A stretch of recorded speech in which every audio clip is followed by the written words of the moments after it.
that every cop is not bad.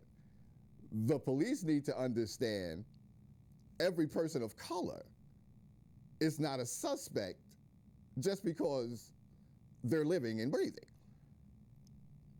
I used to always say to my fellow correction officers used to always say, if you're scared to do a job, and if you're doing a job such as state troopers, police, corrections, whatever law enforcement you want to think of, and you're doing it for just a paycheck, to be able to collect some money, to say, okay, I'm making this amount of money, I can make an X amount of money overtime, you shouldn't do the job. Those jobs are not for those who just want to take home a paycheck. Same thing with the armed forces. The armed forces is, you're a Marine, and your thing is, well, I'm going to do this, I'm going to go overseas and fight and not necessarily fight for my country, but fight for the paycheck. To have a paycheck and say, well, I got good benefits, it's going to help my family. You have to really have a true inkling to say, I am going to fight for my country. For law enforcement, I'm going to protect the citizens of this country. We take an oath. We stand and put our hand on a Bible and take an oath to protect our communities. We did not say, okay, I'm going to put my hand on this oath and say this oath and say, okay, I get to be judge, jury, and executioner once I put on my uniform and strap on the gun. We have to understand how to communicate with one another. If we don't, we're going into total anarchy. We have to be able to have a discussion, to sit down and have something to say to somebody, and the other person, you, me, everybody else, has to listen. We have to start listening to people. If I have a grievance with you about something, I would really love for you to sit there, give me a few minutes and listen to my grievance, and I will do the same for you. That's how we come up with solutions for things. If we're both screaming at each other, neither one of us are listening. And that's what's happening now with the protests, with the police, everything. It's getting to the point where there is no way in the world I should be scared if I maybe don't stop at a stop sign, run a red light, or the yellow or whatever. I shouldn't be scared to be pulled over by the police. Neither should my sons or my daughter or my nieces or my nephews. There's no way we should be scared and have to act differently than anyone else. We should all be afforded the same treatment as anyone. And I shouldn't have to have a talk with my son and daughter, a special talk, a little side thing. This is what you do. No one should do that, because as a police officer, you should treat, and you're taught to treat everyone equally. And the same. Don't say, well, this guy is whatever, so I'm going to have to be a little nervous and when I approach that person. Because if you're nervous in that line of work, you make mistakes. You can't be nervous. You have to have that ability to say, the job is the job. I have to be able to talk to people and explain what's going on without me getting to the point where if a person moves to scratch their nose, I'm losing my mind thinking I'm about to get, killed. We have to stop this. And the reason I always talk about things like this is because at 59 years old, I see things changing from 10 years ago, 15 years ago. I see things, in my eyes, going downhill. Truth is becoming an option. Truth is, Well, you know what? If certain people can get away without telling the truth and can do certain things, I'm not going to tell the truth either. If you decide that you want to look at one news station, say you want to look at CNN, whatever, and you have your special set of views already.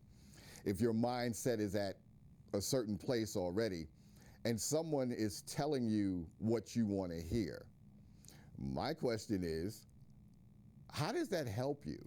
How does it help anyone to hear what they want to hear constantly? I want to hear a different point of view because I'm not under the misconception that I know everything.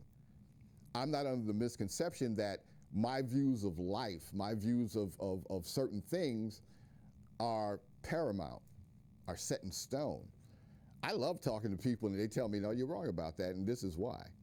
And if you tell me why I'm wrong, I can stand back and go, wow, that was pretty good. You know, now I can use what you told me on somebody else.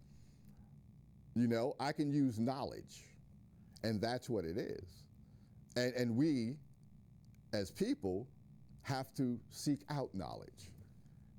Seek out knowledge. You hear something, and I don't care who you are, unless you're really, you know, steadfast in what you believe, and you can't be moved. I refuse to be moved, right?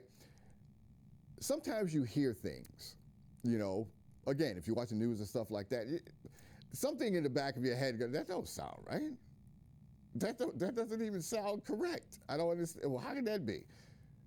We have so many outlets now where we can basically look up things, and you don't have to look up in one. You don't have to just Google it. You can look. There's 1,000 other places you can look. And once you start looking and you start going, all right, that said that. Wait a minute, that agreed with that. You get enough information to realize that, well, maybe that was right. Maybe it just sounded crazy to me. But we don't do that now. We're in our own little corners. We're in our own little box. And we stay in our boxes. And we don't move. Because we believe that the things that we believe in is true. And if somebody's signing off on me, then it's got to be true. This has got to be right. This has got to be the thing. You know, I got to be right about this. And you may be 100% wrong about it. You know? And that's why in this climate, in the day and age that we're living in now, there is so much misinformation going on. And I know a couple of shows ago I was talking about the internet and the different platforms that they have on there. If you believe and if you stay on those platforms, and if you truly believe the things that people write, and again, I'm killing Twitter on here, but Twitter is the worst thing in the world because it's just people voicing their opinion. And there are people who will sign off on somebody saying the most outrageous thing in the world. That is a problem. That is a problem. And going back to the policing thing, we can't pick a side in this. We can't pick a side because nobody's 100% right and nobody's 100% wrong. We need the police, and the police need to protect, and they need us. We have to work together. Again, it used to be community policing where they knew you. They knew almost where your father and mother worked.